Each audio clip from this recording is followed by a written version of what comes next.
Because there always has to be something that pulls it back into like, oh, okay, I get a piece of that, and now it allows me to get, there's familiarity in all communities and all genres. Maybe this is why I'm not as successful. Because I literally am like, you'll eat what I fucking give you and you'll like it. And if you don't like it, it's fine because these are the nutrients you need. You know what I mean? Sure, like, I'm a Jewish mom. I'm like, this is what you're eating. Yeah. I know better, you know? You have to orange juice it with the pill sometimes. Yeah. Let's get it started. Double O. Think like a rapper.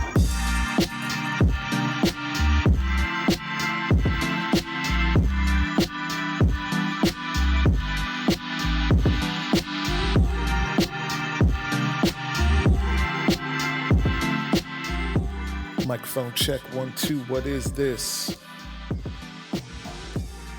This is Double O.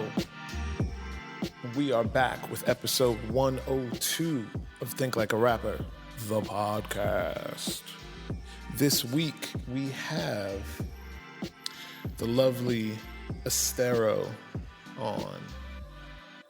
Esthero is a Canadian singer-songwriter, definitely marches to the beat of her own drum. While many may know her for her solo albums and individual works in the late 90s and early 2000s, she also holds a very interesting place in hip-hop as a muse. Oftentimes there is this kinship that is created with lyricists, and I believe that the entry point for a lot of rappers to digging her work is simply in the fact that she's a really good songwriter and thinks about words in a way that some of the best MCs do.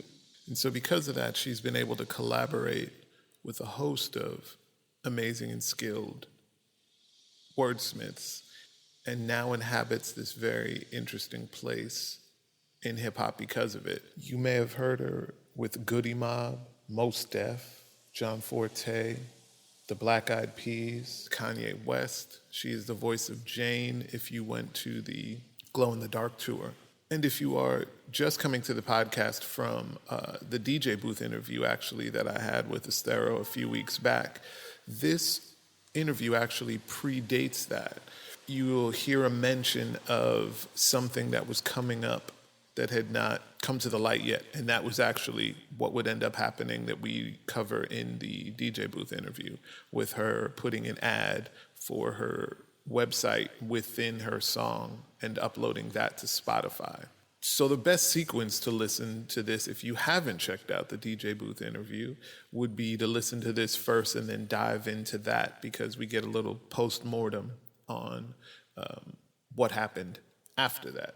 We talk about everything from being truly, truly independent, having no team, and what it's like, and what the daunting task is in this day and age to spend months, often years, recording, and then have to become a media company and shoot videos and promote yourself in a way that you simply just didn't have to do 10 or 15 years ago.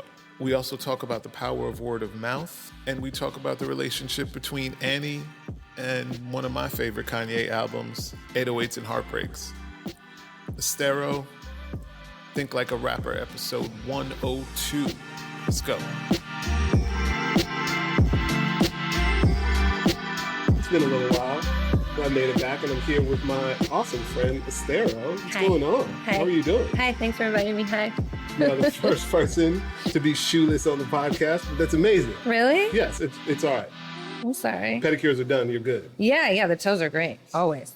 I keep them.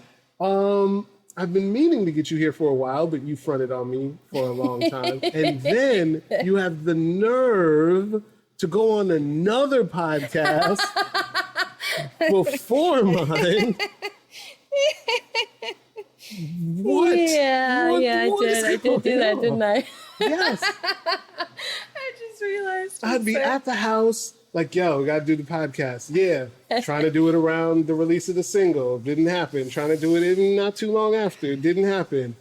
And then you have the nerve to go on another podcast. It's not personal. I'm incredibly bad at time management. Okay. I'm not super accountable.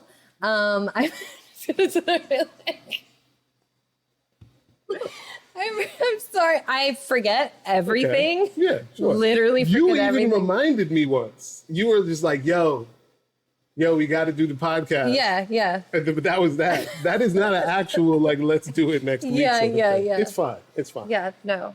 Because that'll tie into the first question. Okay. Your 7-year itch. Okay, yeah. It's now kind of official. Yeah, no, it's 7 years. Yeah, it may not have been official before. May have just been like however long it Like, takes. oh, that's a... But is there, looking back at it now, do you think there's a reason for these 7-year build-ups into releases and putting music out? Yeah. Yeah. As I said, I'm really irresponsible, not accountable, incredibly lazy. No, Okay. I'm just kidding. No, it is funny in hindsight. So I have a thing with sevens in my family, and this is not intentional. It's not like I set out, I'm like, I'm gonna 7 years, whatever. I've always joked about it, but it's really not intentional. My mom and dad are 7 years and 1 day apart. My brother and I are 7 years, 1 day, 1 hour to the minute apart. My brother had a child with a woman, and their first child, she had a child from a previous marriage.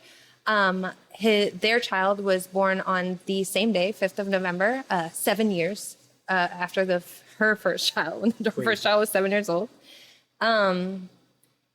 This number seems to be repeating in my life. Obo, who you met, who I lost earlier this year. Oh, I didn't tell you. This is going to get really sad. Oh, when? I lost Obo on June 25th, 12:03 a.m. I didn't really announce it or talk about it. It was very hard for me, and I'm still grieving. But this is interesting, and I realized after. So Obo was diagnosed with severe... Obo is my dog, by the way. Anyone who hasn't figured that out and doesn't have good critical thinking skills, I'm sorry that I have to explain this to you. It happens. Most of this generation is horrible. Yeah. Skills. So I had Obo for 16 years, so 6 + 1 = 7, right? But he was diagnosed, he had a heart attack and he had severe pulmonary hypertension, and he was given 3 to 6 months to live in 2012. And he made it 7 years after that fact. And I remember asking the vet, like, is it possible that he could live 2 years? And she laughed at me. Like, she was like, this isn't how this disease works. And I remember, and I just thought about it the other day, I like made a kind of a deal, like a fantasy deal with God. I said, because I've always done that in the face of anytime somebody tells me something's not possible, and it's my dream for it to be so, I'm like, well, we'll see. Because everything I've ever dreamed about my whole life has basically come true. Everything I've dreamed for myself, I've manifested. So, but this conversation just got super woo-woo. But I literally, I asked God, I said, what if? That's my favorite thing to say, as opposed to like asking for something. I say, what if? What if we could have 7 years? Why don't we try that? That sounds about right. Because then I'd be, this age, and I'd probably maybe have family by then or support or whatever. And I thought, I think I'll be okay if you give me 7 years. And I didn't realize until about a month after he passed that that's exactly what the universe gave me. He gave me 7 more years with my dog. So the 7th thing, I'm telling you, it's like, it permeates everything in my life. It's like a constant, it's like and that's a gift and a curse, because now it means once this year of releasing music is done, you're gone for 7 years. No, I don't want it to be though. I'm just getting started, I feel like. I know, because I've heard so many of the joints, and Yeah. I can't wait for the world to hear the rest of the music. Yeah. And It's hard though when you're independent, you know what I mean? And you're not funded, and you're just sort of like kind of... let's dig into that a little bit, because a lot of times you see a lot of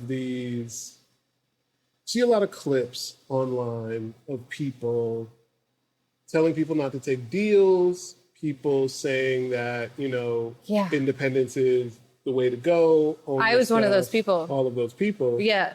But what's it like for real, to be really independent. Gosh, this is so, just, you know what? To be really independent. Independent. It's so it's fucking depressing. No, but we'll dig into it a little Because bit. I'm truly independent. When I Yeah. say independent, like you see me write about it all the time. It's me, my computer, relying on the like algorithm gods that day. Like, what time did I post on Instagram? I don't really know what I'm doing. I really don't know how social media works. I'm a part of the heritage music business. You know, things were done for me. Things magically happened. So, it's not like I have a manager and a team that I've built independently. It's literally just me and like my homies, like you, when I'm like, what time's a good time to post? Or like, how should I handle this situation? But it's daunting. I mean, I think for me, because I'm an idealist and I've talked about this on Instagram, every time I do something and I release something, I have that hope again. That dreamer in me is like, people are going to love this. They're going to fall in love and they're going to like pass it around and word of mouth. And because I do feel like that's still how good music gets around, you know, when I had first when I first had heard Daniel Caesar and I was like passing him around to people. Well, that doesn't sound right. When I was playing his music for people, they would hear it within 30 seconds. Everyone that heard it would be like on iTunes, like, how do I spell his name? And they just wanted to purchase it. So I feel like when you make really good medicine, when you make things that speak to people and they're authentic and genuine, I still believe that that's, you know, people want to share it with other people and it resonates and they want other people to feel the way that they're feeling. You know, this is a business of, you know, like I always say, like, I'm like an empathy dealer. That's what I do, right? Like that's my business. But, you know, I'll get really excited. And then there's always this sort of fall afterwards when that doesn't happen. And me having to realize too, realistically, that it's not that it's not happening because I've made a crappy product or that people don't like it. It does also have to do very largely with the fact that I am not paying for advertising space. I'm not paying for it to be seen by a bunch of people. I'm like, you know, not, you know, because trust me, Facebook every day is like, hey, psst, come here. You got $40? You got $40? Yeah. We'll show it to 700 more people. And I'm like, and it's like, who do you want? Who do you want? Your own audience to see it? And I'm like, shouldn't my own audience already be entitled to see this? Why do I have to pay you to show this to my audience that's already here? It's really, so, you know, I don't have that. You know what I mean?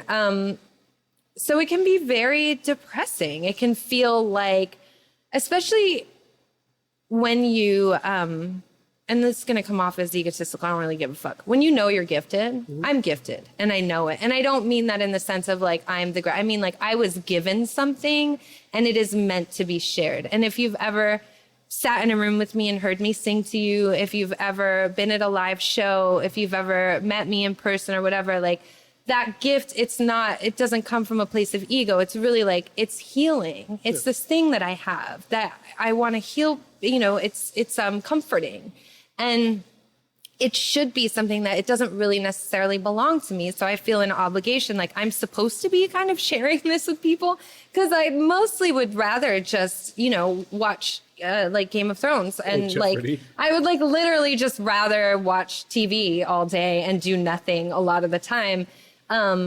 But then I'll get like a couple weeks ago, I got up on stage with a friend and surprised them. And my boyfriend was watching for the first time too. And we kind of talked about it after. And I feel this guilt after. I'm like, man, you know, I'm supposed to be doing that regularly, right? Like I'm supposed to be making people feel good. So that part of it is hard when I know that I'm not supposed to be selfish with this thing. I'm supposed to give of it.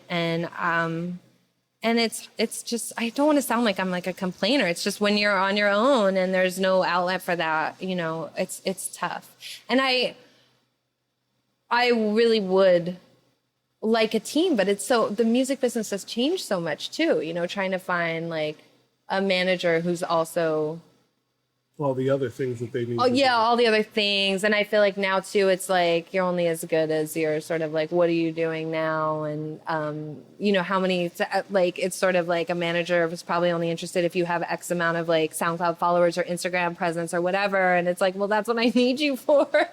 So yeah. I don't know. And I think there's a certain amount of hustle that's involved, like going out to clubs and talking to people and meeting people. I'm old. I don't have time for that shit. I'm tired. Yeah, it's weird. There's two things. You can do it if you wanted to go out. You can still go out if you want to. Yeah.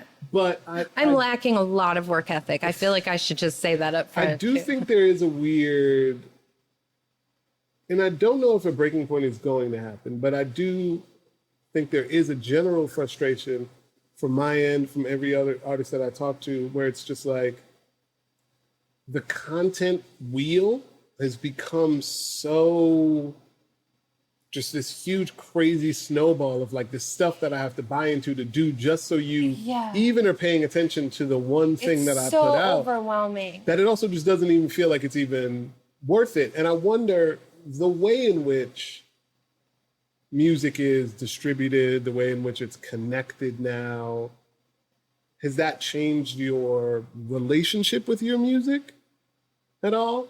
I mean, I know you have this feeling like this is a gift that must be presented, but do you? Yeah, I mean, if I'm honest, like I'm a little bit broken, like in the sense of like, there's a lot of like, well, this is me facing this like mountain. This is me like, I had said in my Instagram post, I'd be lying if I didn't say like most of my career I've felt a little bit like I'm screaming into the wind, Yeah. And if I'm honest too about right now, like, am I hustling as hard as I could? No, but it's because I thought the hustle's been taken.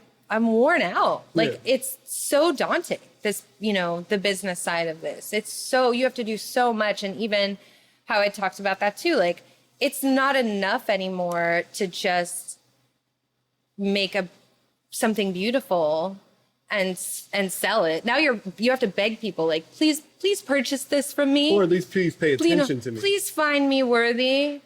And then you also have to sell yourself on a certain level. Or on my vinyl pre-order, I'm offering like karaoke night with me and date night with me and hikes and whatever. And man, it's really humbling as far as like putting you in your place and your ego. Cause I literally was thinking about it the other day and I said to my boyfriend, I said, I think like Sade is like offering fucking hikes with people. You think Prince would have ever done that shit? You know what I mean? Like they have like healthy egos, I'm sure, extremely healthy. So for me, it's like, and I actually really enjoy that. I enjoy that connection, and the gift that I get from that is actually pretty amazing. But I hate that I have to do it in order to possibly make some money. I can't just like sell the vinyl. I have to sell this karaoke night with me. We're in this weird world now where the music is an entree to the person. And the way in which the person is framed then directly influences how you feel about the music. Yeah. And so it's like this weird thing where, now it's not Esthero songs, but Esthero is the thing that has to be paid attention and to. Branded and like. Yes, and all those things. Although to be fair, in your normal life, you already do that extremely well. You are an artist that had to fight from the 90s to now. You were at a time when being unique, being interesting, being an artist for real, was the only way that you cut through, even though there was a machine that was able to roll those things out. Every time you saw a thing on MTV, VH1, or any of Much Music, whatever was there, that thing had to still be unique. Mm-hmm. The difference now really is just that everyone's not looking at, well, they actually are, but there's just too much now. MTV is now Instagram. MTV is now YouTube. MTV is kind of these sort of things. And it's just about figuring out a way comfortably to present the same things that you were doing then in shorter, easier clips and whatever. Right. On these platforms where people will just buy into the thing. But it's annoying. It's so funny, even you talking about it, I just start to go like, what happened to literally just being able to like go into a studio, make something really great, and then people are like, figure out how to put that in the world. And now it's like literally the night before the vinyl thing, I don't know I don't know how to use iMovie or any of that shit. I had to figure it out real quick. I made those like I little know, I've clips. seen you, but Those it's little dope though. Those little clips I made. Yeah. Yeah, I was up until 7 o'clock in the morning doing that. So- and then I didn't really sleep the next day. And then it was just, I'm just like, this is so much more work. And then on top of it, like just the work of making the music itself. But let's talk about that a little bit, because when you started your career, were you as industrious as you are now? And do you find a certain amount of like patting yourself on the back to know that now you might have needed a studio, a producer, this whole thing, Right. and now you're just like, it's gonna be hard, But I'm a I little can more do this entire thing. self-sufficient. I mean, this is also part of why it takes so long too, is that I'm, because I've called on you for some help too. I'm lacking, like I'm not really a great engineer. You are though. I've been in the studio with you. I have decent ears, and I'm a producer, and I think I'm a good producer, but I'm limited in my engineering skills and certain production skills, and so I need to call on other people for help. That's part, and then I rely, largely on favors from people, like not being able to pay people or having to pay them in other ways. Wait, that doesn't sound right. But having to like return favors with vocals or whatever it is.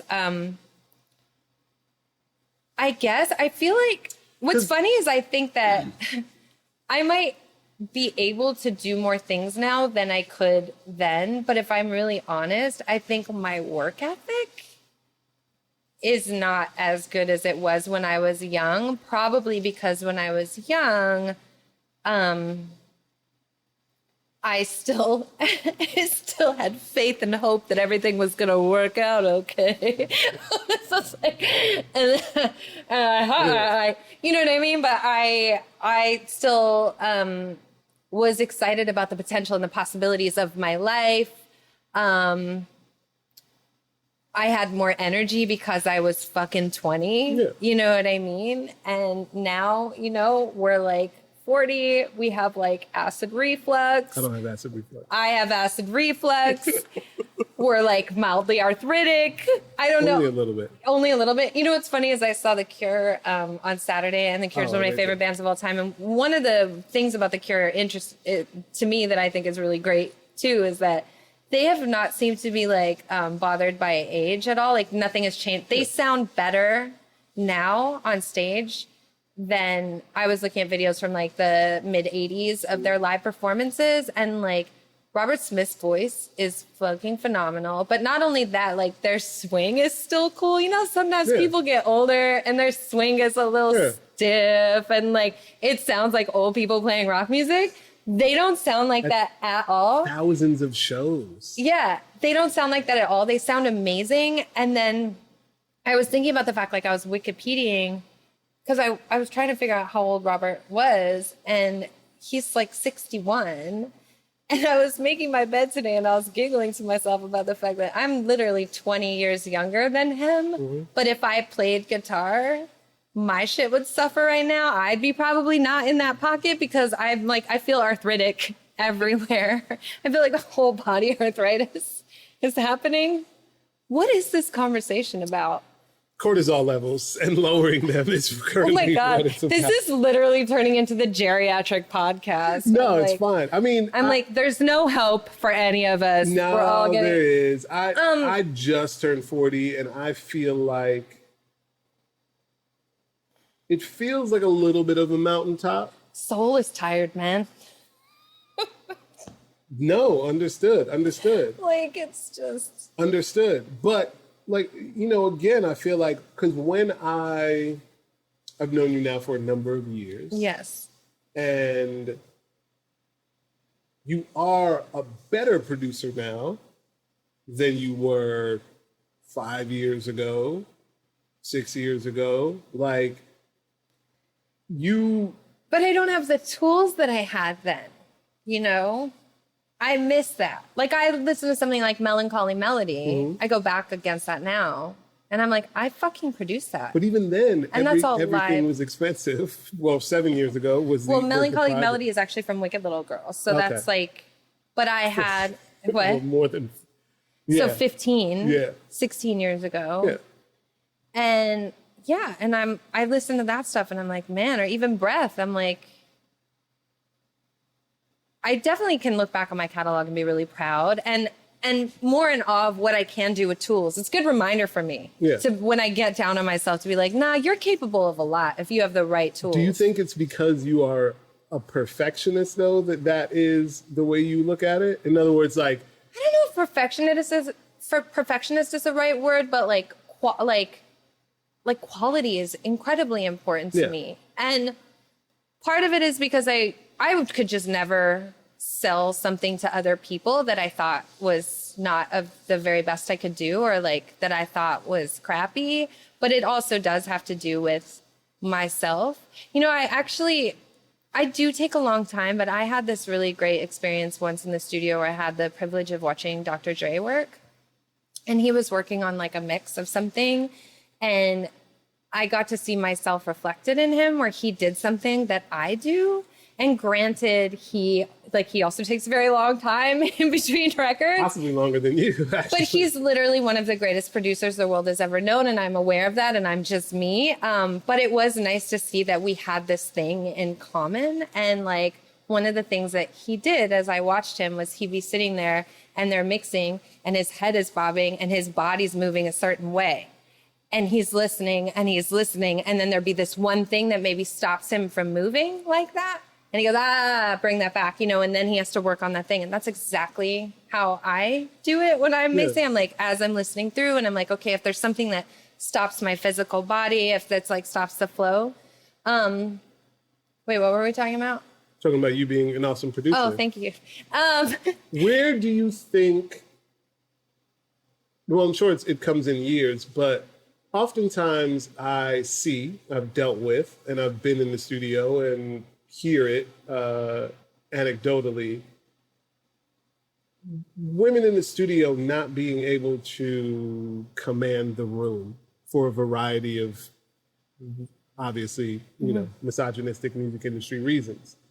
But when we've been in the studio, and when I've talked to other people who've been in the studio with you, it's clear that you shortcut your way to, especially when it comes to vocals, especially when it comes to your vocals and producing vocals in general, are that person in the room that people default to.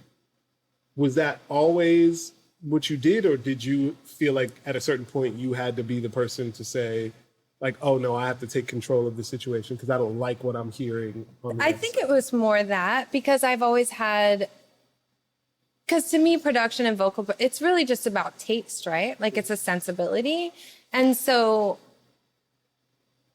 for me, it's having, and I think that my sensibilities come from having a very large backpack of reference to things that maybe other people don't have, just simply because what I grew up listening to and influenced by. So if it's very clear for me, I'll have a vision, I'm going for something. And a lot of the time, even as a singer, I'm kind of impersonating somebody or something from my past that influenced me in some way. And so I know how I like want it to sound. And then I would reference it to people and they would be like, I don't know who My Bloody Valentine is, you know, or I'd be like, I've never heard of his name as Alive or Lush or all of these things that vocally, production wise were influences for me. Or even that one song In a Room that you and I are working on that's not out yet. But I was like, these strings, I want them to be like Venus as a Boy strings from Bjork's first album, you know, like that Bollywood string. And other people would be like, I don't know what that string, you know. So just having to go, it was a necessity, starting to have to find those things on my own because other people just didn't have those references. And at first, like I had a great engineer on Everything is Expensive named Franny Graham. Who I would just be able to like play him stuff that he wasn't aware of, you know, and he'd be able to be like, yep. That's when I started to realize that all I really needed to be a good producer was a great right-hand man engineer. Like if I had an engineer that was pretty knowledgeable and had a great ear, then I could play them things, because then I could just rely on my own sensibilities, and then I would only have to explain it to one person. You know what I mean? But yeah, you and I have kind of talked about that a little bit too. The idea that when you're, God, this sounds so egotistical, but like when you are the person with the best sensibilities in the room, it's very hard to grow. And so I'd prefer not to be in charge a lot of the times. I'd really like to just walk into a room and trust everyone and be like, yeah, like whatever you do with what I give you is going to be far better than anything I can imagine. That would be awesome. You know what I mean? I mean, that's not egotistical. That's like what's the mantra?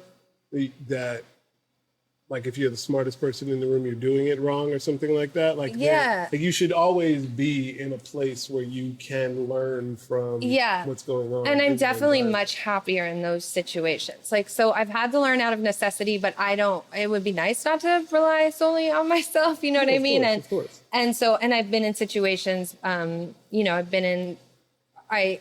I can't give you the context, but I had and it wasn't for me. I'll just say it wasn't for me, but I had the honor of being in the studio with James Blake. And normally I would produce, and I was doing background vocals for someone, not James Blake. It wasn't for James, and it wasn't for anyone I can say, and it wasn't for me, but James was producing. Yeah. And I did these vocals, and normally I would kind of walk in and be like, all right, I'm doing this, this, and this. And then I'd be like, and then I'd stay to mix my own vocals. I'd be like, and I'd sit with the engineer and I'd be like, this is how I want it. Yep. Exactly. That was the first time in many years where I was able to just be like, whatever James Blake does with my vocals is probably going to be so much better than what I would do with my vocals. So I can just do my job as a singer and leave. Yeah. You know what I mean? It's a relief. It's a relief. And I was so excited to hear what he was going to do with them so that I could learn something, you know? Yeah. And I acknowledge that he's younger than me and been doing this less time than me, but he is obviously really gifted and has deeper talents than I do in other areas. And that's how we keep, that's how we get better. 100%. And remaining teachable, remaining open. But, that was I would love to have more experiences like that. But once again, when you're in an independent situation, it's it's always a hard thing. And I people love to, it's not to bash on anybody, but people love to romanticize the independent artist finding success on their terms and it being fine. But no one really talks about posting it just up on SoundCloud and posting it just up on TuneCore and then just be like, all right, that is a for real independent artist. They're not having anything else that is going to be able to really kind of pick up from there. And then having to also fight this thing that tells you that if people don't buy it or listen to it or you don't get enough spins, that can't be the thing that validates you as an artist or as a human being. And that's the trickiest part is for me to not feel like nobody cares, pick up your toys, kick rocks, go home. To not feel there's many times if I'm really honest, that's all I can be. There have been many times where I have literally wanted to lash out at my own audience. And I've had to stop myself and be like, it's not that. More I wanted to, fall into you guys don't give a fuck. You don't care. No one cares. No one cares. But the worst thing about it is they won't see that either because you didn't pay to boost the post. So it's they'll just be like, what happened to Esthero? I don't even know what happened. Oh, you didn't see that tweet? They're like, no. I know. I can't even my dramatic self can't deal with this new world. I can't even be like, guess what, guys? I'm quitting. Jay-Z retired what? How many times did artists retire? They used to be like, guess what? I'm retiring. People would be like, no, don't leave us. Don't leave us. Yeah. Well, hilarious. To switch. I could literally be like, I'm retiring and be like, one like. We'll see what happens when Instagram takes, they're testing the removing likes and counts, period, from it. So we'll see what happens, if it happens. So what did they do? It's now just no longer visible, but they're still using it? It's visible to you. It's visible to the account holder, but it won't be visible to the public. Huh. We'll see. That's interesting. Speaking of Jay-Z, speaking of your references, you've had this very interesting connection with hip hop for years. Yeah. A muse, some would say. Where Is it a muse? Yeah, a muse, definitely, for a bunch of rappers. Where do those connections begin for you? Because when we often talk, we talk about Bjork, talk about Kate Bush, we talk about, right. You talk about My Bloody Valentine before. Yeah, so where does that What's the start to evolution of happen? Estero? Well, Esthero, where she connects, yes, with rappers, with hip hop, and what attracted you to the art form and the genre in general? So for me, I do remember my first rap album was Schoolie D. And then I remember in high school, like when the Roots came out and all that sort of stuff. But honestly, it was something that when I first dropped the record, the first album, I was super into like My Bloody Valentine, like the shoegazer stuff. And all I cared about was like, will Kevin Shields think I'm cool? But it just was a record that was embraced. I wasn't cool enough for that community, that shoegazer community, that whatever. Like, I don't know. Like, I think I wasn't cool enough for them. But the community that embraced the album was the hip hop community. Yeah. And I started getting phone calls from people, like my first, I'm trying to think of like my first, one of my like heroes that I was a fan of that I met. Because I'd always loved hip hop music. It just wasn't something that I thought was going, you know what I mean? Yeah. Like it wasn't like an intentional thing. Was Slim Kid from Farside. And I had like a friend had reached out and said he would like to get a hold of you and he and his girlfriend would like to meet you. And so I met him, and obviously I was a big Farside fan, but it was him. And then I know like, and I have met Mose through his manager, Shaka, who's since passed away. And Shaka had spent some time away and had told me too, he's like, you have no idea. He's like, your music connects with people that have nothing in common with you. Like you're touching people, kind of like, that's when I started to get this sort of comparison from that community too, of like hearing like this sort of Sade, like she's been gone for a while and you're kind of, you know, and when I met Left Eye, that's what she had started. She was like, you're like our new Sade. She's been, you know, like while she's on vacation, you're filling in. And kind no one knows where she really was. That's the greatest thing. Oh, I know where she was. Hanging out. Cryogenic freezing. She like did not age at all. She Han Soloed that shit. That's like, I think they thaw her out every 7 years. They're like, Miss Adu, it's time to make an album. Yo, she's like. She's so beautiful and somebody perfect. was making, this is a fully side conversation that I'm jumping, but someone was talking about Warren Buffett the other day. Yeah. And they were like, Warren Buffett is like in his 70s, I think. Eats McDonald's every day. Like he basically only eats and drinks his assets. So whatever Berkshire like is heavily bought into. So you're talking about Coke, right? McDonald's. Oh, he's just preserved in like chemicals. All this stuff. He's preservatives. No, but they were like, it has to be that he is not stressed about anything. Because he's like, he's lived in the same house since the 60s, 70s. Like I think he's built off of it. But he's just kind of like zen through most of his day, doesn't really worry about most things. The way that he invests is in a way like, oh, this recession happens, it'll be fine in a couple of years. Like he's not worried in general. So that just makes it so that it's like, does it matter what you eat? Because if you could keep your stress is the cause of all it. Yeah, you're super low, inflammation super low. You might just be good. So yeah. But yeah, no. Sade has definitely figured out how to, I think, find that balance too, where it's just like, okay, when it's time, it's time. Yeah. Do the things, perform, do my world tour, and then go be mom and go hang out and chill.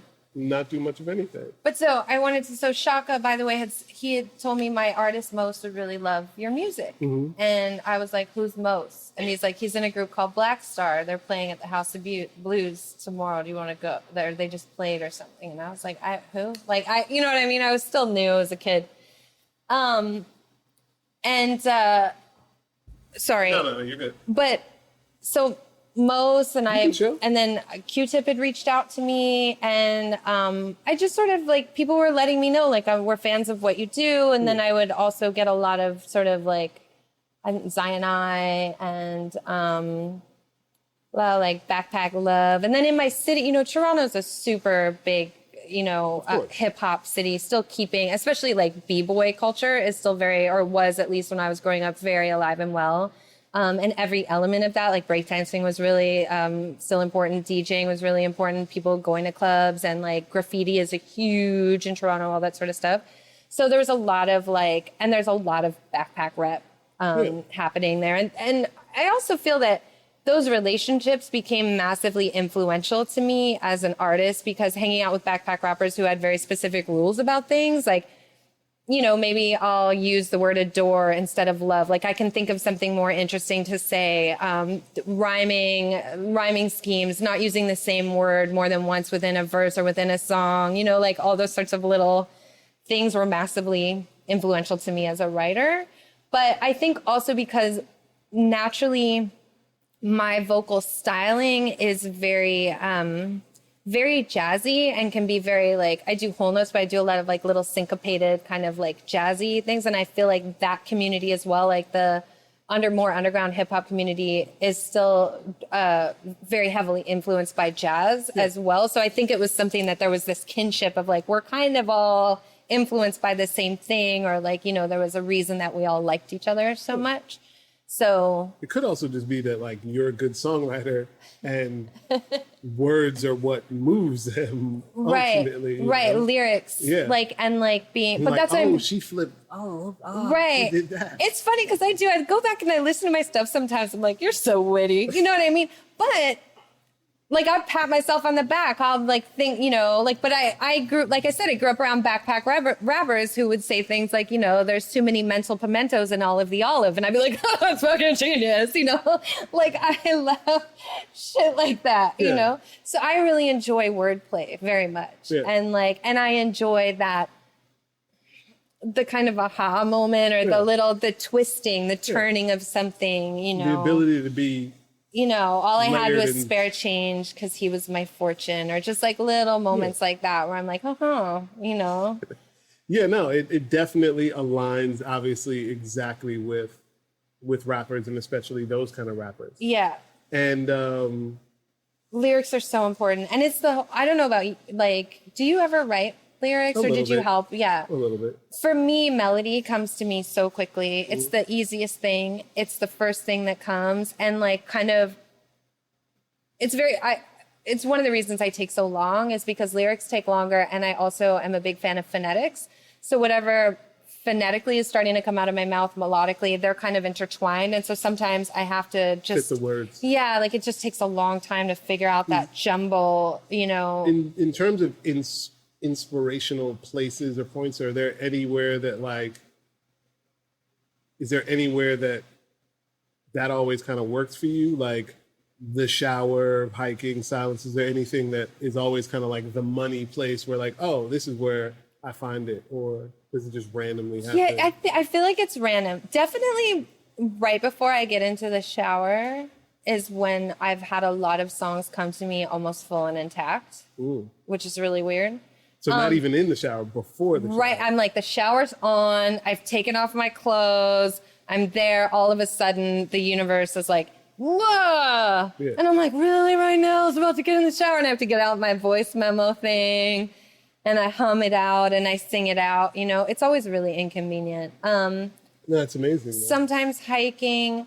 I feel like in droning environments or silence is when the like if we were writing, right? If you had like a track or something up and we were in a studio and it was playing over and over again, a lot of people write like that. They're sitting in the room. Like, I can't really do that. I I kind of do that, but it's when I walk out of the room and I go to the bathroom and I'm like sitting on the maybe toilet. You hear it a little bit. You hear the bass line and maybe. Then my brain just has a chance to, it's like playing in my head. Yeah. And then all of a sudden, those are always, So I guess, it would be consistently in the toilet is when, in the bathroom. The bathroom. It's the bathroom. It's always the bathroom. It's the silence of the bathroom. You are the first person, though, that has said before the shower. Because for me, it's come in the shower. So it'll be like, made a record, like, okay. And I know if I go take a shower and it's kind of like, kind of playing, but you don't really hear it, that it'll figure itself out. Yeah. But yeah, before the shower is interesting, but it is causing the same thing. The water just almost like it shuts your brain off in a certain way and allows it to. It's also the freedom to play. Yeah. Because when you're listening to it, it's this set structure and it's this thing, right? Yeah. But when you're in the silence, it's then just a melody in your head. So then you can kind of like play and veer off. And what if I do this? And what if it were to go here? I think your brain becomes more playful in that silence because it's not locked into something. And then you figure out how to you're like, Yeah. I remember working with DJ Crush on the Final Home song. And literally every time I would go pee, I would get the second. I'd be back like, I would get it. And so sad. I didn't wear, in Japan, they like you to wear sandal or like. Oh, really? Like, I've never been. Oh, so if you go to Japan, when you go into someone's house or studio or anything like that, you take your shoes off and then they usually provide you with sandals, like slippers. And I'm a barefoot girl and clearly oblivious at that age to other people's cultures. And I was like, I'm good. Like, I just want to be barefoot. Thinking about it now, I'm like, they must have been so mortified. But I was barefoot and I was running back from the bathroom and I pulled a giant studio door over my toe and ripped my toenail off. And then I was bleeding all over the studio. You're like, but I got it. So not only have I offended the fine Japanese people with my feet, but now I'm bleeding everywhere, all over their stuff. I'm like their worst nightmare. But I got it. I got the song. And, sometimes, too, like I said, sometimes it'll come full and intact. I barf it out. Sometimes it's the first verse and the chorus. And I've finished my thought. And then I'm like, shit, like, oh, no, what do I do now? Yeah, second and verse, same as the verse. What do I do now? There's a song called Patiently that I wrote with, I think it was Prince Board and George Pahom from the Black Eyed Peas. And I literally wrote the first verse and the chorus and then was like, all right, that's all I got. And 2 years later, the second verse came to me. And if you listen to it, you can see, because I'm so much more advanced as a singer 2 years later, that my second verse is like super complicated, like melodically. And it's literally but I feel like I like to let them, this is another reason it takes me so long. I like to let them be born when they're ready to be born. And I say that because I really do feel like most songs, they are not from me. They come through me. I say it all the time. I feel like I'm just like tall enough to pluck low-hanging spiritual fruit from a tree. You know what I mean? Like I'm just kind of one. I'm like, I can reach that. Thank you. But I don't feel responsible for it. Like it's a gift to me, not of me. So I'm not against something like working for something and working on I'm not against crafting something so much, but when it becomes laborious, I think that's a problem for me. I get bored. It's a problem for everybody. I get over it. So, but there are lots of people that can do that. They just work like a bore. They go to this, I imagine like the sort of Red One camps of the world and these sort of like, especially these giant pop machine hits, they kind of have this ethic where they just go in and they just plug and plug and plug. And they're like, we have 24 hours or 8 hours. We're writing a song today. And that what it is what it is. I'd be interested though, to really talk to them. And I wouldn't be surprised if they still have those same moments where there's the 2 hours of frustration because the chord progression doesn't work. Yeah. And then they ordered food and then it was just like, right. And then it all comes But they keep themselves available. I have a thing where once I'm like, yeah, I'm good. And I just go home. Yeah. Like that's literally it. I do think that they just, they say, okay, we have 24 hours. It'll happen within this, however it is. And yeah, you just build up the catalog so that when there is those moments of I don't know, you're like, oh, I have this one. I don't know if you would like this. Yeah. That's amazing. And then boom, and I get it's it for done. that type of music, but for me, I think the kind of artist I've always, and I even hate saying the word artist because I'm from a generation that all of my heroes were like shoegazers and were like, so like I said, my Buddy Valentine, Spiritualized, The Cure, like I don't think I could recall at that point, Jesus and Mary Chain, I don't know if I ever heard them as a teenager, any of the artists I love refer to themselves as artist. I'm an artist. Yeah. I'm like, that's a painter. You know what I mean? Like, so, and I felt like I only started hearing that word when I got into the music business. And I would hear people in suits say the word artist, and it would really bother me. Really bother me. I mean, like, that's so corny. Like, artist. Ugh, I'm a fucking singer. You know, like, I'm a musician. I'm not an artist. But, sorry. I'm wondering if the only reason it exists is because if you say you're a singer, then people may think you don't write. Right. And then if you say you're like now the lines are drawn like I'm an it's artist. like all these things where they're just so like, the type of artist that I am is I come from an old school. I wrote all my own shit. We write our own music. We produce ourselves kind of thing. You know, I didn't even know what a producer was when I first got into the business. But because I came from a place too where I mainly admired bands as opposed to solo, you know what I mean? Yeah. But I am that type of artist that I am narrating, I am journaling and documenting my own life and my own feelings for people in a very authentic way. So, like I said, the crafting is one thing, labor is another. And I can't just, this circles back to my perfectionism.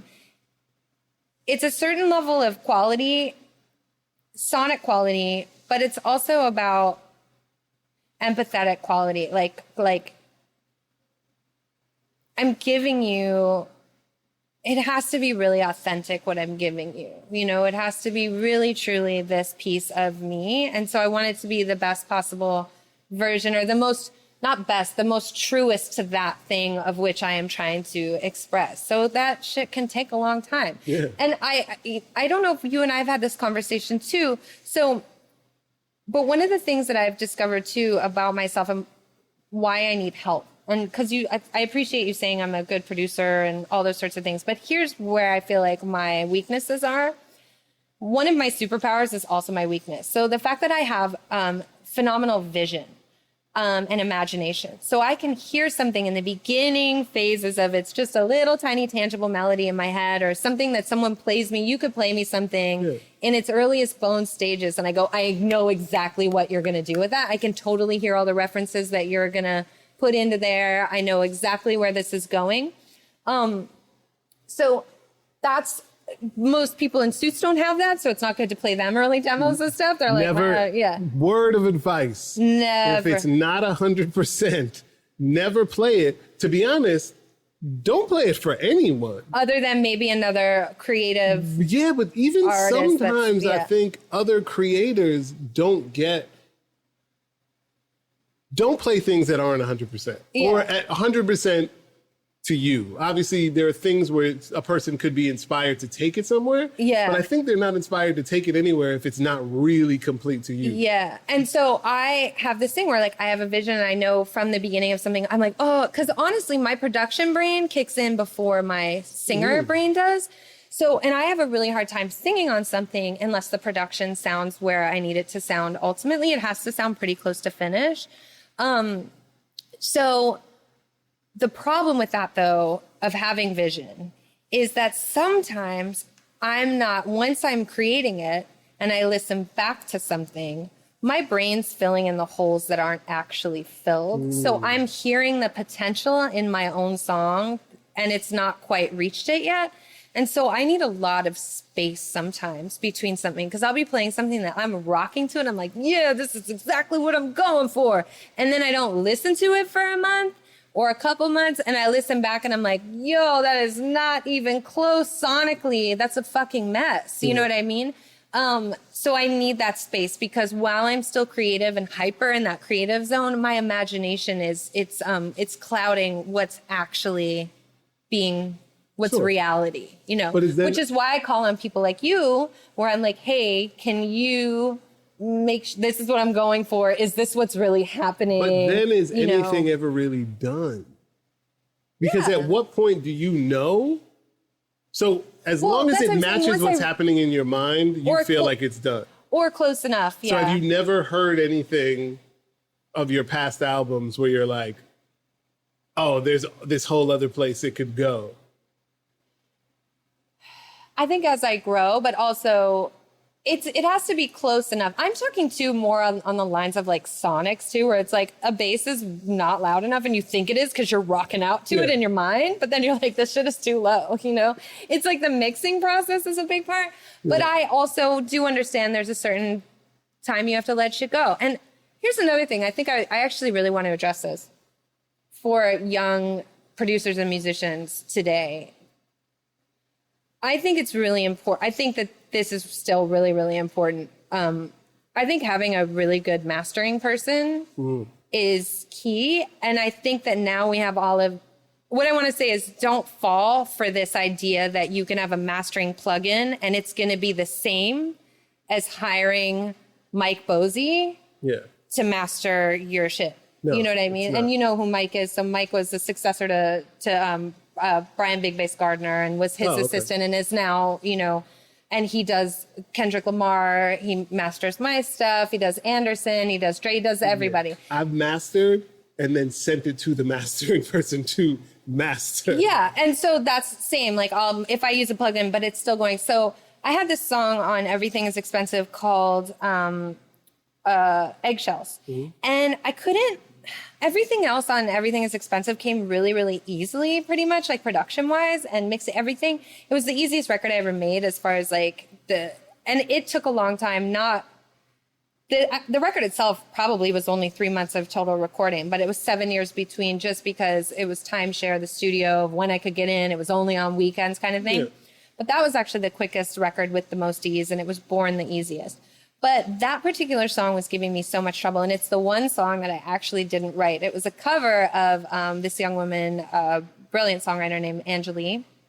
And I had heard it and I was like, I really like this. And I feel like I heard a production vision for it, you know? Or so I thought. But I just was having so much trouble. And then I talked to Bob Ezrin. He produced this stupid record called The Wall. Pink Floyd. I don't know if you've never heard of it. Anyway, dumb. They may not have. Yeah, you may not have ever heard of The Wall. They bought the T-shirt from Urban Outfitters. Sweep the floor with all these names I'm dropping. So Bob Ezra and I had the luxury of having access to a brilliant person like him, and he said, you know what? You need to go out and play it live. If it's not, I couldn't figure out the arrangement. The arrangement was fucking with me, and he was like, you need to go play it live and test in front of an audience. That'll tell you the energy that the audience will tell you what the right, thing is. And he said, look, once you put it out, it's out there, it's done. So like, it's already been 7 years. What's another 6 months? Like, you know. So I went and I took his advice and I played it live. I worked out a live version and I was like, ooh, I got it. So I go back and I figure out the arrangement. But the mix itself, it just wasn't gelling. Like there was just something wrong. But you know what? The deadline came and I just had to be done. So I had to just get it mastered. And I have to tell you, as a producer, the relief I felt, and it was at the time, it was Brian Big Bass. He mastered that. And all of a sudden the whole song just like came together and it made sense. And it just fixed every mistake. And he gave me the gift of realizing that I can let go a little bit as a producer. Like it was like, it's actually okay. You don't have to be perfect. Like that's what mastering people are for. A really good mastering guy will actually create this beautiful, like gel of your song. He'll make it work. And it made me realize I was like, I can let go of things a lot sooner. And so it's been a blessing to having someone like Mike, who's, doing me favors and Yeah, I mean, I think that people don't, it's a whole other skill set. the gift and the curse of the internet today and YouTube tutorials on everything and the ability to just put a song out immediately is that, you think you don't need all the extra things, but all those components that made what we listened to in the 90s, what we listened to in the 80s, Yeah. 70s, 60s, magical records that we still play now are because all those components existed. Yes. And Yeah. and Just like a bad master can ruin Oh, yeah. your song. Like Oh, totally 100%. ruin your song. Yeah, no, I mean, I do wonder how many records will not make it through when the loudness wars, because there was that whole era where everything had to just be loud Yeah. and fat sausage. Yeah. And then all of the digital service providers were like, yeah, we're just going to lower the volume on all these things because you guys are crazy. Yeah. I wonder what's going to happen to that whole era, maybe not really the last decade, but like maybe the EDM era and a little bit after that. Yeah. Because of how different things sound now, even as compared to Just then. like everyone thinks they're a mixer now. You know what I mean? Everyone thinks they're I only mix my own stuff because I can't afford a mixer. But like if it were up to me, I'd have Neil Pogue or like Dave Pensato, mixing everything course. I do. Shouts to Dave and his awesome. Dave's the best. Dave's responsible for any piece of audacity I have to call myself a producer. That's all Dave giving me that, Yeah, no, he's been amazing at giving as much as he can, even to just the general public in of terms himself. of Pensato's place and everything. And it's really, Yeah. you know, He's like literally the most generous human being and so generous with encouragement. And I want to talk about him a little bit too, just because I think in the middle of like a Me Too era where you hear all these stories of how horrible men were and, the truth and the curtains that's pulled back, there have been some really phenomenal men in this business that have just been the opposite of that and have been so encouraging and phenomenal. And Dave Pensato is one of those people, in a time where like people were speaking to me when I was younger, like, to be a woman in this business, I always say, like, if you're sure of yourself and you know what you want, like when you're young enough, you're a bitch or a brat. And when you're old enough, you qualify as a bitch. You know what I mean? Like you're just a bossy bitch.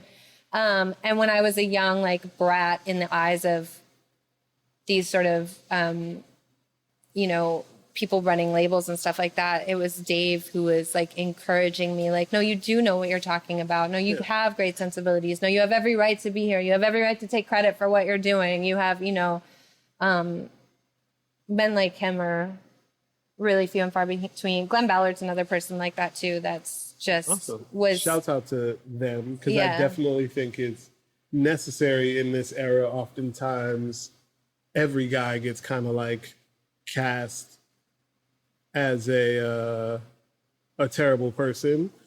You are all terrible people. I mean, the 90s was a crazy era. It was a crazy era, yes. And a lot of shit that would never be allowed now was okay. You and I talked a little about that before. Like, people have to catch up. You know what I mean? Like, R. Kelly was doing everything he was doing when I called him out on it, and long before, and I called him out on it, and everybody knew, and nobody really did anything. And then it just took, 15 years later, we're in a climate where we're ready. Like Harvey Weinstein, it's not like he just started doing that shit. It took, and it's not like people just started speaking out about it. Its timing was so important. And for a society, for everyone as a whole, collectively, to be ready to hear that story and then move on it, Yeah, everyone and talks to change. about, obviously, the people being terrible and the stuff that they were doing. Yeah. But there was an entire society that ignored everything that was going on in the moment. Yeah. With real evidence, with real conversations, with real people speaking out until now. Yeah. And I guess they both have to be looked at as culprits to a certain extent in this situation. Absolutely. And accountability. And also, like, I think about, I don't want to get into anyone's business, but like I've had my share of being harassed and whatever and assaulted and in this business and stuff. But I even had a really good friend that I've been thinking back on it now, had kind of come to me with a story about someone else that I worked with that was like, this person did this to me. And I was so young. I think I was just like, I remember like I believed her. I know that there was alcohol involved. And I remember being like, well, that sucks. That happened. But I definitely didn't stand up and be like, we have to go fight. This is crazy. Yeah. You know what I mean? And I think now about how that must have felt for her, especially on the other side of that too, now that I'm older. And, like I said, I've been assaulted and I've talked about it. And with that, I didn't name names, but like, it's just really... And I've been through things in my personal life where I've spoken up about things that are happening to me or it happened to me. And like, all you want when that's happening is for everyone to go, what? That's fucking horrible. Yeah. And be like, I got you. And I'm going to protect you from this person. And we're going to make this person pay. And we're going to humiliate this person for doing this to you because we have to let them know that's not allowed. That's not allowed. And there was a period of time where all of us were just that's sort of how society works, I guess, or what, and I'm not in any way trying to, I don't want to, but I think just being young and the timing, I didn't have the tools at that point to be like, that's fucked, let's go do something about it. But we also all grew up in the same society. Yeah. And to say that women were not influenced by the same misogyny. Exactly. Is crazy because it wasn't like you guys came from some other world and were just like, oh, yeah, dumped in here. It's like, no, we got all the same images. We got all the same conversations, all the same sort of stuff. And it was just kind of like, okay, well, I won't go over there at 4 a.m. anymore. But it was not thought about any more than that. And to then be fair, when you hear talking about, not to get obviously too into it, but you talk about like the whole Quaalude era, like, it was also way better than even that was, right? Like when you really think about just like the drugs and all the stuff that was happening back then. So there were improvements, but we still have a ways to go. And it's good now that we can look at it. But sometimes I feel like not with the extremes and the terrible people, but with a little bit more of the like gray area sort of cases, sometimes it feels like we're not allowing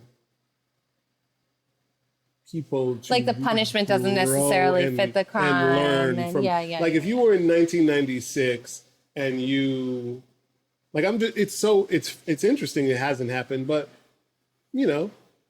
there's no woman who's come out that's like, I was at Greek Fest and this happened to me, right?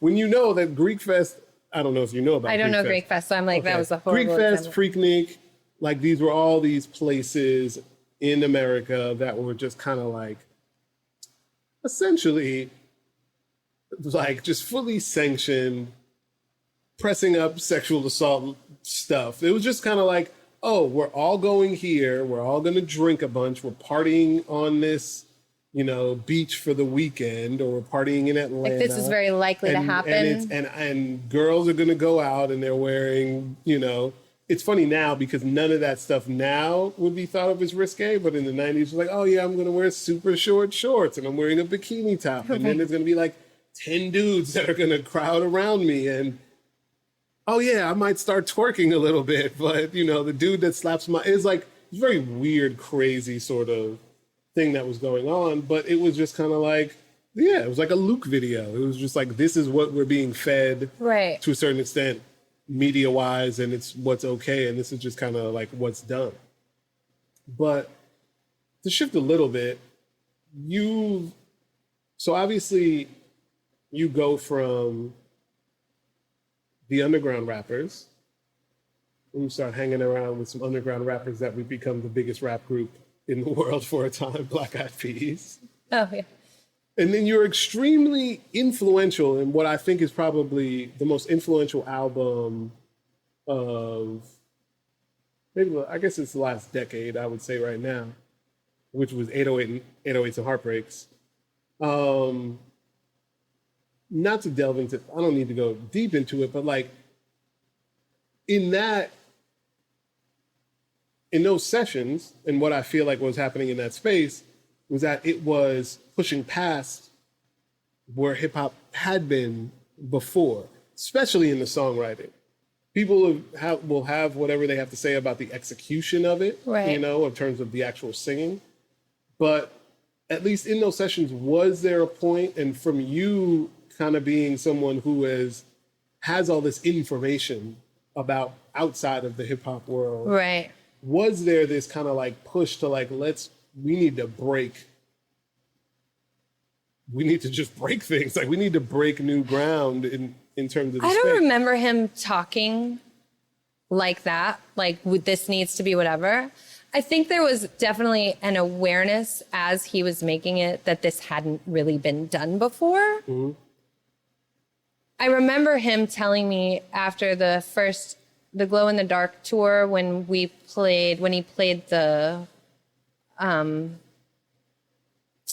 what's not the Staples Center, but it's downtown. But it's a venue. But like huge or not? Yeah, huge? large. Nokia Theater? Is that big enough? No. No. None of those. It has to be the Staples Center. No, because he did the Staples Center when he came back to LA, but before then, it wasn't the Forum. Oh, the Shrine? Maybe? I don't remember. The first one he had done. I remember we left. It was just me and Kanye. Yeah. We just left after the show. And we went to like the Bar Marmont. We were like, let's go to have a drink or something, you know, whatever. And then we ended up wandering down. Scott Storch was having a party, like in a private hotel room, kind of a bungalow. And he's like, do you want to go? Because Kanye was just my ride home. Like, it was just like, it's weird.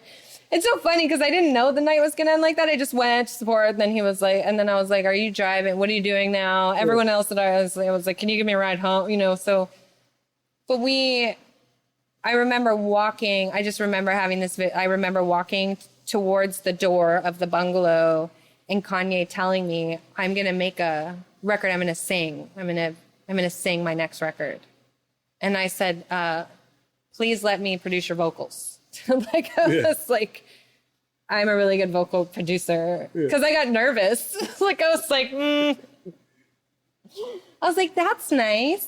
I'm going to start rapping. You know, like, you know, whatever. But I said, please let me produce you. I said, are you serious? I said, yeah, I'm going to sing.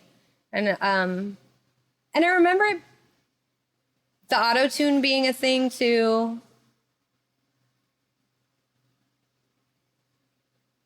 But just from, and I probably talked about this with you, like you said, like me having a large kind of outside of hip hop.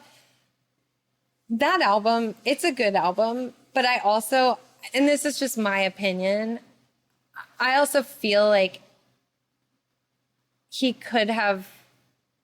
Yeah, there was more to go. There was like earlier versions. I have earlier demos of those songs that I feel were better than what ultimately made the record. Yeah. I feel like maybe he might have got a little self-conscious about how his community would feel about something and then made it palatable and stayed safe. So as much as I think he was like, I don't really give a fuck what people think, I think he cared very much what people thought. And I think that it's the difference between a good record and a great record. And I think, because this is not to like tear down that album. You know what I mean? It's just being on the inside of it. I heard the earlier versions. Like I prefer, there were like strings on RoboCop that are still on RoboCop, but they switched them. Yeah. And I prefer the original strings on RoboCop. It worked better. And there were just certain things I feel like he could have made, it was like he could have, I feel like he could have gone full Peter Gabriel is what I'm trying to say. Instead of trying to he might do that now. Necessarily like trying to appease. I think there was a moment where he felt self-conscious or whatever and became conscious of his audience and then did what he needed to do for them. Yeah, I think there's a balance. And I wish he'd had a little more faith in his audience. But what I will say is in hindsight, and even then, it might be, it's gonna sound fucked up, but can't always have faith in the audience. No, What I've always told people, and I've told people this, especially Black men, when you're really getting weird, when you're experimenting naturally, doing all these things, you always have to ground yourself in something. Whether it be like visually, so it's like, oh, I'm gonna wear all this weird shit, but then I have Jordans on. Because there always has to be something that pulls it back into like, oh, okay, I get a piece of that, and now it allows me to get, there's familiarity in all communities and all maybe genres. this Always is has why to I'm be. not as successful. Because I literally am like, you'll eat what I fucking give you and you'll like it. And if you don't like it, it's fine because these are the nutrients you need. You know what I mean? Sure, like, I'm but a Jewish sometimes- mom. I'm like, this is what you're eating. Yeah, I but, know you know. better, you know? You have to orange juice it with the pill sometimes. Yeah. And I feel like I've never been good at that. And that's why I say, like, I don't think that he made the stupid choice. I think he probably made the smarter choice. But I think it could have been a better piece of art. Sure, but And it's already a good piece, like I'm saying, it's already a good piece of art. But this is also, like I said, this is one woman's opinion. I preferred, but I have a certain sensibility. I have a certain taste, you know? do you, when you were writing on it, when you were a part of it, what were you pulling from in terms of your songwriting as you were listening to what was going on? Like you talked about before how your childhood and the stuff that you love informs you Right. On kind of like how you write or what you're trying to do. Like what were you putting together? Well, the way it works with that particular record too, like this is one of the, I've only ever seen him and then like there's people like Prince does this, but like most of the songs came out pretty full and intact. And we were just there to like put the puzzle pieces together. So like if I were to play you, so what he would do is we'd be in the studio and then he'd go into the booth with auto-tune on and from beginning to the end of the track do his like mumble whatever. But like if I were to play you Nightmare, it's literally almost exactly the same. And it's just, there would be holes, there would be words missing, there would be whatever. Same thing with Hey, Hey, Hey, Hey. There was a moment on Hey, Hey, Hey, Hey, Hey, Hey, Hey. Hey, hey, hey, hey, hey, hey, hey. I don't know. Yeah. Hey, don't say you will. Yeah. So there's this thing where he goes like this. This is what he goes, don't say you will. Do. He chooses this one note. Do, do. And it's just such a jazz, delicious, whatever. And I begged him. I was like, I don't care what you write for this. I don't care what lyrics get replaced. This vocal, that moment, do not re-sing it. Do not sing over it. Just keep that. And he kept it. I was so happy. I was like, that's the moment for me as a Muse owner. That's like just everything about it. The way he delivered it. That was like the emotion in it. I was like, oh, like that's my favorite part of the whole song. Please don't ever get rid of it. But most of it was done. And then we would be there to be like, and also to be a Muse. Like when he was writing Love Lockdown, I showed up in the studio and I wasn't aware that I was going to write on this. Like, I had called him like, what are you doing today? You know what I mean? And he was like, I'm in the studio, come hang out, you know? And so I just went to hang out. And when I get there, he shoved like a notepad and a pen in my hand and was like, and then he said, there's this one part of Love Lockdown. And he goes, you hear that line? That's me pretending I'm you. Like he said, and he'd never fucking admit that. But that's what he said to me. This is me writing something the way I think you would write it. Yeah. You know? And I was like, oh, okay. And so when he used to joke too, like, he wasn't joking, like he'd be like, he made some joke. He's like, Esthero's here. She's here to bring the like thug element, you know, to the lyrics. Which is funny because you think I'd be there for the poetry, but a lot of the stuff I ended up writing is sort of like the heart, you know, whatever. Yeah. But so I'm not responsible for a ton on that record. Nobody is except for him. Like he really is the majority of that record. There were things though where like there are moments that I lost publishing opportunities because like on Hey, Hey, Hey, I really would have loved to. Say you will. Say You Will. I know, I was there. I'm like, what the fuck? On Say You Will, that's a perfect song. If you think about like Esthero writing on a song, Yeah. that's the song should have really, you'd think. Like if you were like, Esthero wrote on 808 Some Heartbreak, you'd be like, I bet it was on Say You Will. Totally wasn't on Say You Will, you know? Or if you'd been like, I need help writing this, that would be the song. But I was like competing with Cuddy, I remember, because we were all there. Yeah. There's like a group of us. And that's something that I've never excelled at. And I think that is bigger in the pop and hip hop world, which is like, just go fast and get it done. Yeah. Especially when you're waiting to go to the bathroom. I'm sitting on the couch. I'm sitting on the couch for like 4 hours, like trying to craft one word, listening to his phonetics going, it has to be an owl sound. It has to be. And then Cuddy just pulls some shit out of his ass. Yeah. And he gets the, that's it. And I remember personally feeling like, because I just like missed the opportunity because I just didn't write fast enough. Because I was sitting there trying to be like, oh, I want to use words that are soft. I don't want it to be too hard. I want it to fit with this, But yeah, I don't know if by that point, by the time I was working with Kanye too, I was so confident in what I do too that it was like, he brought me here for a reason. Yeah. I'm going to do me. Yeah. I'm going to write as well as how I would write, like how I would write for me. So it takes a little longer too. I was like, this is going to, because I'm representing me and him and like, and it was a space where I felt like that was possible, And to see the world now sound like that record over and over and over again. And our Canadian friend, Drake, run with the skeletons of those ideas and make it. Right. People say that, but I don't know if I hear that entirely. And I feel like... I don't think anymore. Because I know that Kanye's big thing to me was like, I'm going to auto-tune my voice the whole way through. And I was like, please don't do that. Like, that was in front of Scott Storch to say, I was like, don't do that. But like, I'm like... Yeah, I think what 808s and Heartbreaks did. But T-Pain had been doing that for like, sure, he wasn't the first person to use auto-tune. But it wasn't just the auto-tune. What Kanye did in that, what all you guys did in that, was break whatever division there was between hip hop and pop music. Right. Right? So whatever the influences were, whatever he was listening to, what you did, what Cuddy did, what Mr. Hudson did, all these people coming in and, giving these ideas, songwriting ideas. Right.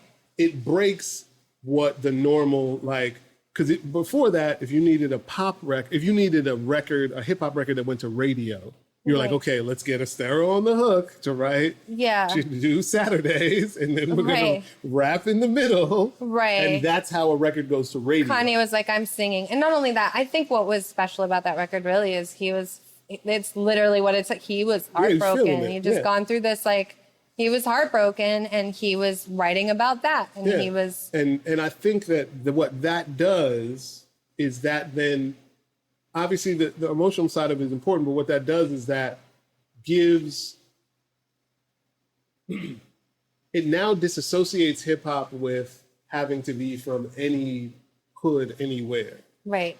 Which means that now someone like Drake can just be a really good songwriter and rapper and emotional and frame it in this sort of space and be successful without having to have any sort of cred. Right. And you don't think anyone had done that before or just hadn't done it and been successful? Oh, a ton of people have done it before. It was just that he was... if you want to talk, Atmosphere had done it before. I'm not sure if you're familiar.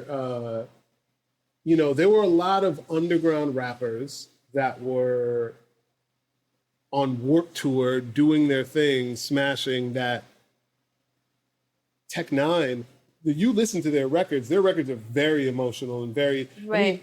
But he did it as far as mainstream. Yeah, he made it, he broke it and made it pop and then gave you a formula to do it from there. And then Drake took the best of that, the best of the previous Kanye album, which Graduation. Yeah. He was like, okay, now I can make this whole other thing.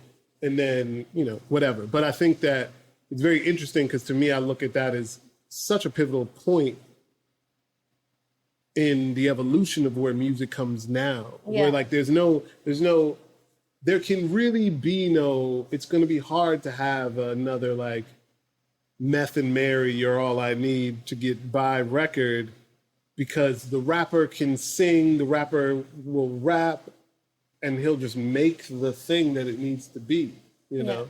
But I was always interested because I know, you know, a bunch of stuff was going on, and obviously like one of my favorite records, Streetlights, from that. And I know that you were on background vocals on that, right? You know, I thought that it's one of the best written pop songs in general of like. Have you heard Daniel Caesar cover that? Yes, I've heard a bunch of people cover it, and that's So what's beautiful. also solidified it. Yeah. Because you're just like, if you can break it and take it anywhere on piano, on guitar, and whatever, then you know how strong that song is. Yeah. And really, that's the whole piece of that whole album, is anybody could cover it now, and it would just be like, man, wait, It's so funny. amazing. It's so funny too, because I remember when I was writing, because I wrote the happen to be just like moments passing in front of me. So because I was using language that I can tell you that influence. I was thinking about like Annie. Like I was thinking about like Broadway musical. Yeah. Like happen to be just like moments passing in front of me. Like if you thought like if kids choir were gonna sing it, you know what I mean? Because who would use the words like, oh, the streetlights glowing happen to be just like moments passing in front of me? Well, the happen is definitely Broadway. It's definitely Rodgers and Hammerstein. Yeah, like I literally, that's what I was trying to do though. Like I was like. But when you think about the picture it paints, have you ever seen the like an animated video that like someone just made to that? No, I will show it to you after I gotta this. see it. It's Everything for me is amazing. visual when I do it, because that's what I'm thinking. I'm trying to create a picture of like happens to be just like moments. So I was thinking about like him in a car and sitting in the back seat as a passenger, and the light was blue to me, and like everything, you know, street light. It's immediate, like it's immediately visual inside your head, and that's why when I listen to that record, I'm just like and music it just takes you somewhere. You know. Yeah, no, it's and I insane. felt like the vocals I did at the end, because his Uncle Tony had done the or whatever. I don't know if he was upstairs doing stuff, and I said, "Can I do something? Can I do something?" And I just wanted to create this sort of explosion, this glory, right? Like this feeling of elation or like release, which is what I was trying to build. And it's funny because I feel like I love doing background vocals like that. I feel like even on our record that we did together, 100%. I do stuff like that. I love it. It's my favorite thing to do. It's these giant kind of like atmospheric, you know, lifting. Those highs. I did those highs. I do it a lot. I did it on my Grinch record. Yeah. No. Amazing. Exactly. And it's my back, and I do it like it's like it's like I give it a backwards reverb naturally. Like. No, that is amazing. As I said, one of my favorite records still. Yeah. I don't want to take too much of your time, but I have one last little topic I want to jump in. Okay. You released a new song this year, talking about the new world. Okay. Post 808. Yes. And then you pull it off of streaming. Was there anything that made you? What was the catalyst to that? Because it didn't feel like it was out enough where you were just like, I'm not getting paid enough. Was there something that just made you feel like it shouldn't be out there in that way? Yeah, there's an article that I had read, and also because I put it out and we talk about the depression, whatever. And so here's what happened. Earlier last year, I had a song called Black Mermaid in a Netflix movie called Napoli Ever After with Sanaa Lathan. And I own the master of that song. And that original, it came out in 2012. And then, you know, years later, like 6 years later, it gets used in this movie. And it gets used like it's the best way an artist could ever ask for your song to be used in a film. Because you can have a song in a film and people can like Shazam it or be like, hey Siri, what song is this? But it was actually written into the script in a way that basically Did you see the I movie? have not. I mean, I remember when she shaved her head for it. but- Okay. So, yeah. and you understand, you have the basic plot. So, the lead character is sitting with another character and he's asking her, what are your favorite songs of all time? And she says, I think the Fugees' Killing Me Softly and something, and then Esthero, Black Mermaid. And he's like, Black Mermaid. And she's like, you don't know the song? And he said, no. That's insane. Yeah. And he says, well, you know. Shouts to the super fan, the music supervisor. Yeah, 'cause that's and the amazing. writer, obviously. And then Yeah. it was like, he's like, we sing it. And she's like, no, I can't. And then I'll show you the scene. It's like 10 minutes long. And she basically sits there and she speaks the lyrics. And she speaks them and then she breaks and then she starts singing, you know? And so all of these women watching this like fell in love, you know, because I'm like, and so you can't ask for a better placement. That's an amazing place. Yeah. So I had started, I'm independent and I own the master for that and I have it up on streaming. It's part of the Everything is Expensive album. And I started having I noticed that my TuneCore money had gone up. And I had like $5,000 in my TuneCore all of a sudden and then like $3,000, whatever. And I was like, oh, that's cool. Like that aside from getting the placement money, like I was like, oh, people are buying it, you know? And I was getting a new fan base or a new group of people from around the world and stuff like that. So cut to, and that's why I decided I wanted to do Baby Steps next. Like that would be the first song that I had released in years because it was, that movie was for Black women and speaking to Black women. And Baby Steps is something, you've heard a lot of my newer stuff. I've got stuff that some stuff fits together and some stuff doesn't. And Sure. Baby Steps has been a song that a lot of people that hear it really love it. And I was trying to figure out, it kind of stood on its own. And it's got a nice soulful element to it. And I felt like, oh, now I have a whole new group of Black women. Because I've always had Black women, I think, have carried me the majority of my career. But I suddenly had like a whole new extra audience due to Netflix or whatever, a larger amount. And I was like, I think this will be a good song to put out next while I have attention on me. And this is nice. It's soulful. It's sexy. It's, you know what I mean? So the plan was to put that out. It took me a minute. I ended up not being able to put it out until February. The movie had come out in October, but that's why I'd chosen that song. Anyway, I think like a week after I had released it, I went on and I saw that we had like 15,000 streams, and this is me with no help or whatever. And I decided to do the math. And I co-wrote that song and co-produced it with my friend Christian Gibson. I do a lot of stuff with him. And I did the math and I posted it on Instagram. And I was like, we get 0.003 to 0.008 cents per stream. So basically these 15,000 streams have generated something like, $137 for Christian and I to split, Yeah. And I started thinking about, well, what if that had been, so what had happened? So I went and I looked at it and then I just had this feeling and I don't have Spotify. I have a Spotify account, but I don't use it. I got a free account early when what's wrong with me? I'm sorry, I'm hungry. What's his face? Who's the artist that Chester French? DA. DA. Yeah. DA had Shout sent out to me. DA Wallach. Yeah, so DA had early on had been like, hey, would you like to whatever? So I got a free account. So I went on to my account and I decided to look at Black Mermaid. Yeah. And Black Mermaid had over 1 million plays. Mm-hmm. Now the generation I'm from, that's a platinum record. Mm-hmm. So I thought about it and I was like, even if only 10% of 1 million plays had just been purchased on iTunes, I'd have $100,000 minus 30% to iTunes. Yeah. And then I was like, fuck, even if only 1% of the people had purchased it, I'd have $10,000, which is still more than I got for the fucking spins. Yeah. And then I started like reading articles, and there was this article I read where they were like, why it doesn't make sense for independent artists to stream. And it's like, you can't expect people to purchase what you're willing to give away for free. And they're trying to sell us some bullshit. Like, it gives you exposure. No, it doesn't. There's keepers of the keys to the kingdom of streaming, just like there has been in the music business for years. And unless you're paying, it's still pay to play in its own way. Yeah.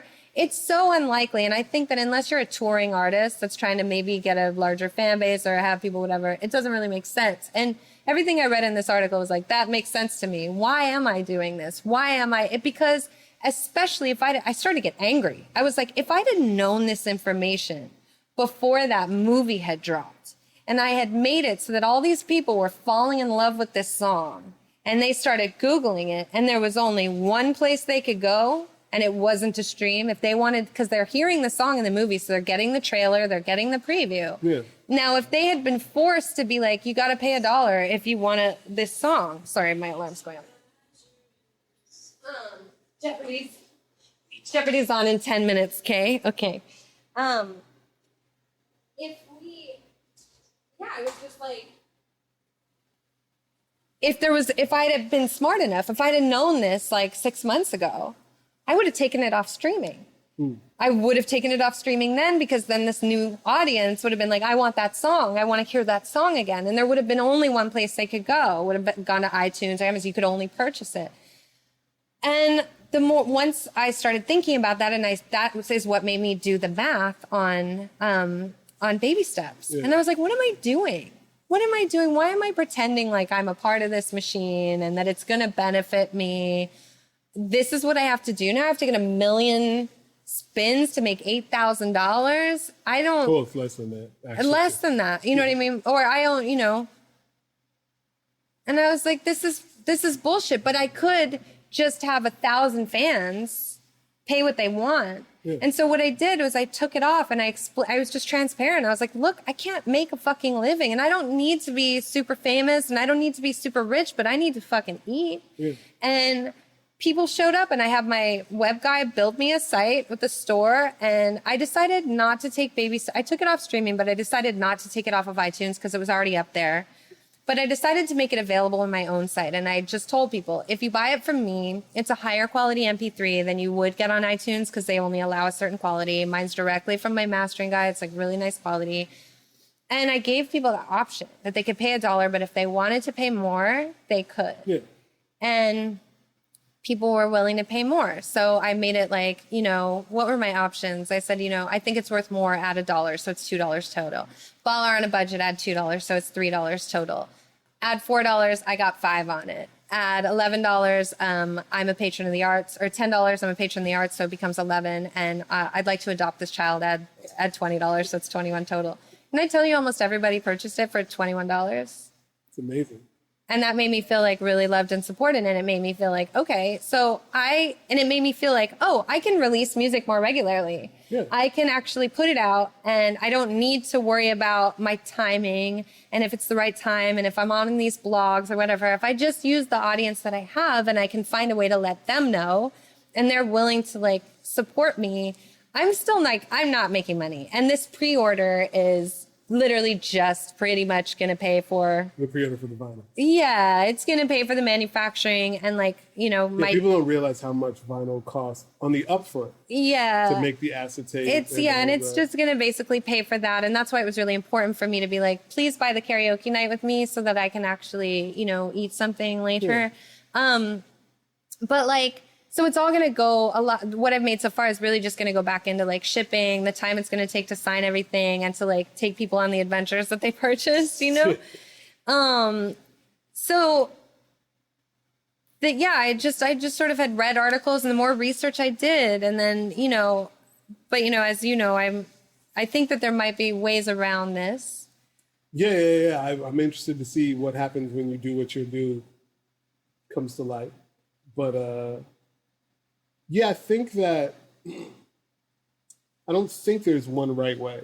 And I think what you're realizing now, and I'm sure, has it been more lucrative for you just to actually just post it up?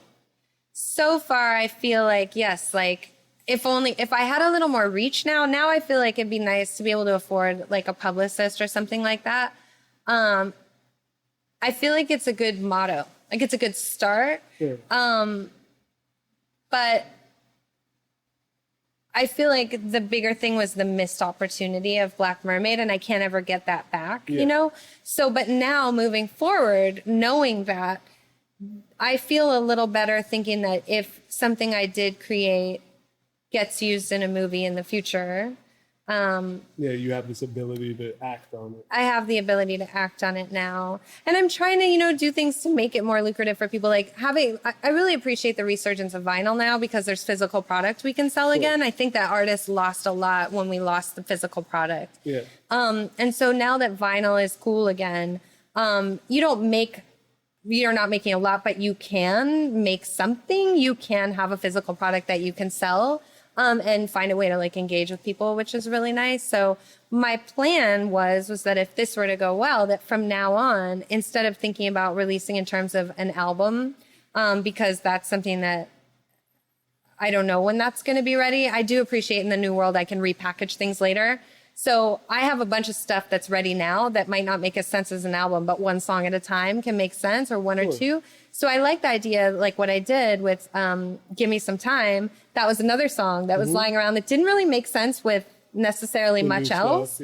But it made perfect sense to have Give Me Some Time and Baby Steps like as a B-side, and to give people incentive, like, hey, if you want Give Me Some Time, you have to buy the vinyl, and then you get this download of the song, So to incentivize people to purchase the vinyl as a collector's piece, and doing it really these small runs of like 300, so that's all I need is 300 people that love my music to be like, I want to be one of the 300 people that owns this, this vinyl. No, awesome. So if you're one of those 300, make sure you go to where? Esthero.net. .net. www.esthero.net. And cop all things. Yeah. If you go to all products, it's actually fun. I'm offering a lot of cool stuff. There's the Baby Steps pre-order. And then there's like when you buy the vinyl, you have the opportunity to add on things like add my signature, add a Skype, talk with me, add a lullaby. I'll sing you a lullaby over the phone, whatever. And then you can buy a karaoke party night with me. There's only one left of that. But some of them aren't listed in the pre-order. You have to go to the all products section to see what's actually there. And one thing I do want to talk about, since we were talking about production, and no one's bought it yet, my ego's a little hurt, but it's in the all products, so no one really knows Let's get somebody. No one really knows it's there. So I am offering 1 hour Skyping with me or FaceTime for production advice, vocal lessons, vocal production advice, songwriting advice, whatever it is. So if you're a producer, if you're a singer, if you're a songwriter, I want to kind of pay forward what people like Dave Pensato and Glenn Ballard offered to me. I've set it at a price where it's only people who are really taking it seriously, but also cheap enough, because I understand that it's like, I can't charge people $500 an hour, especially if you're just coming up, So I tried to make the price that was like reasonable for people, and also that's the value of what I do. And it's basically, I've just offered like, if you want me to sit with you and work through your song with you, you want good critiquing, you want me to help you figure out, your vocal and how you should sing something, or, because I think, and this is something that I'm going to do beyond the pre-order, that I'm just going to make available indefinitely, for kids who are on the come up, to be like, I need advice, or what do you think of this? Or how can I make this better? And the point is to really like have like somebody to bounce things off of, that you do, if you respect my ear, you respect what I do, you know what I mean? And for me to be able to give really honest, like, you're not ready yet, or you are ready, or here's what you need to do to get ready, or, or here's like trying to find real solutions, for people. Awesome. Well, take advantage of it if you haven't already. And I'm excited for them to hear the new stuff, because I've already heard it and I know what's going to happen next. But thank you so much for coming. Thank you for caring. And Esthero.net. She is Esthero.